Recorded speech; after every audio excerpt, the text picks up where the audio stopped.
It has come to our notice that the NRMO party, with the full knowledge of the National Electoral Commission, has deliberately scheduled its voter date update exercise to run parallel to the National Electoral Commission's program.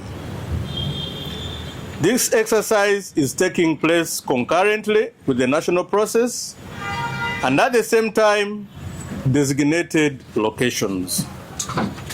NRMO agents continue to mobilize the public by claiming that the ongoing exercise is exclusively for NRMO members, causing confusion, particularly in rural areas. Additionally, this arrangement grants NRMO agents direct access to both registers, enabling them to compare the two. We have credible information that NRMO is closely scrutinizing its register against the Electoral Commission's records.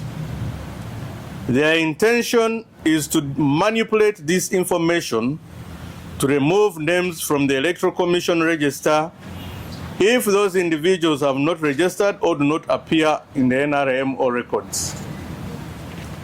Furthermore, the voter registration process is excessively slow and tedious, with a lot of bureaucracies requiring new voters to fill a form, take it to the LOC1 chairperson, then the GISO for verification.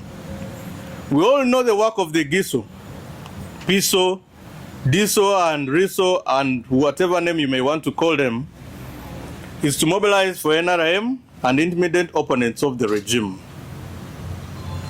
This exercise to the new voters is like a punishment. The costly process is meant to discourage new voters who may not be supporters of NRM.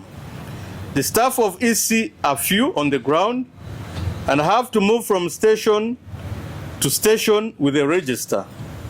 This further complicated by old and inefficient equipment that keeps breaking down.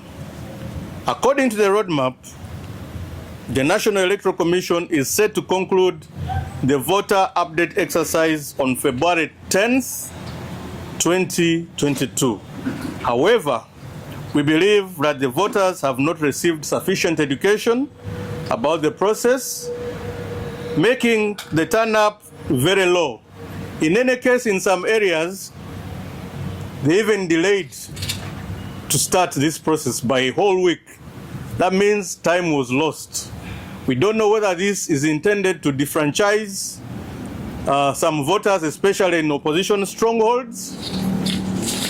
The Electoral Commission should yet answer to that. We therefore demand that the National Electoral Commission take the following actions.